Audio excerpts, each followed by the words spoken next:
As you'll recall in my Jimmy Olsen video, I didn't say I hated Smallville. I love the show, and Season 8 is probably one of my favorite seasons as a critic and a comic book fan. Today you'll get the chance to know what I'm talking about, and I'll explain what I loved about this season.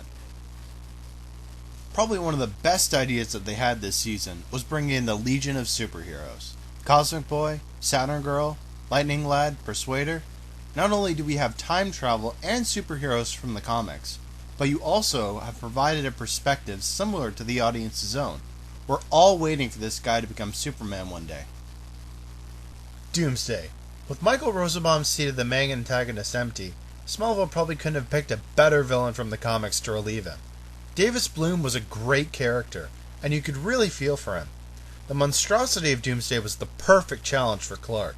By the end of the season, you're literally thinking to yourself, how the heck are they going to beat this guy? Clark is closer to gaining the cape and costume more than ever. With practically double identities, he's become a public servant for justice and fighting crime. And the episode Identity, where Oliver Queen dresses up in an outfit very similar to the hero we all know, was absolutely awesome. I really enjoyed the episode of Toxic. We finally got to explore Oliver's origins instead of the whole hint hint, nudge nudge scenario. We also got a lot of backstory coverage for Tess Mercer. Now that we're on that topic, Tess was a character who really helped pave an interesting road as a sort of Lex disciple, but was clearly not a copycat. I enjoyed the whole Mercy Graves / Miss Tessmacher combo, but at the same time, she was definitely more of Mercy, and even got the nickname. In my mind, this was Mercy Grave under a different name. In the episode Plastique, I at first assumed the team mentioned at the end was the Suicide Squad, and was a little disappointed that they hadn't chosen the Injustice League instead. But with a little patience, we got it. Although, aside from Plastique, this really seemed to be more of a Superman Revenge Squad, though I'm not complaining. But think about it. Parasite, Livewire, Neutron, they're all Superman villains. Though it did kinda suck to see the last two get killed off, especially Neutron, who really seemed to do nothing the whole episode. If they really wanted to make this an Injustice League, they would have grabbed a small handful of villains from around the comics. For additional teammates, maybe bring back Eric Knox, who's pretty much Vandal Savage by another name, Cat Parasite, since he's the best known Superman villain of the team, and Randy Klein, who was recruited in an earlier episode but never made an appearance. Some even think that he's the Smallville incarnation of Shadow Thief. But then again, with a handful of different titles comes a handful of copyright red tape. Since the show is primarily about Superman and his friends and foes, almost every character related to him is up for grabs, so it's understandable why they went down that road. Plus, it's introducing a bunch of Superman villains at once, instead of giving them individual episodes. This season, Zatanna was introduced. Once again, Smallville re-explores Clark's vulnerability to magic, and decides to bring in another DC superheroine that holds a unique version of powers. I really enjoyed Serinda Swan's portrayal of the character.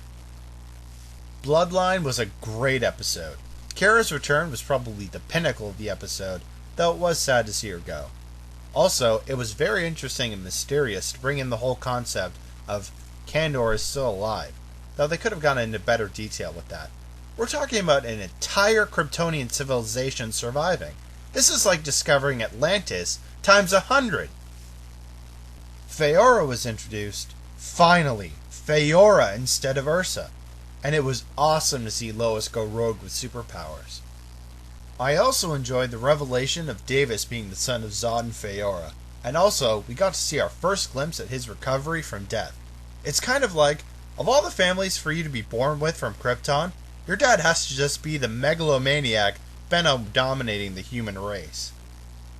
This season, Toyman was introduced. Thankfully, they decided to ground his toy gadgets to some realistic levels. A monkey bomb here, a mannequin camera there.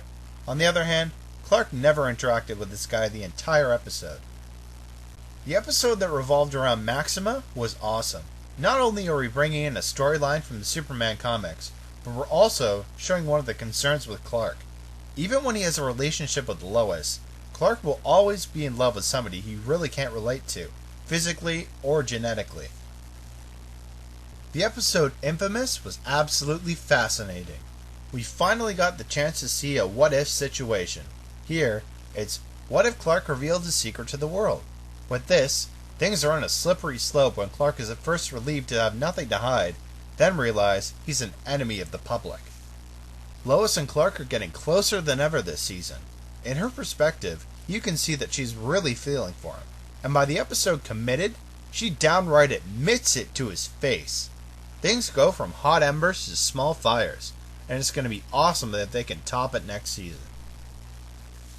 On a related note, Smallville finally put their foot in the ground and said, no more Lana and Clark. Now, I know there's a lot of fans that have been rooting for these two over the years, but let's face the facts, people.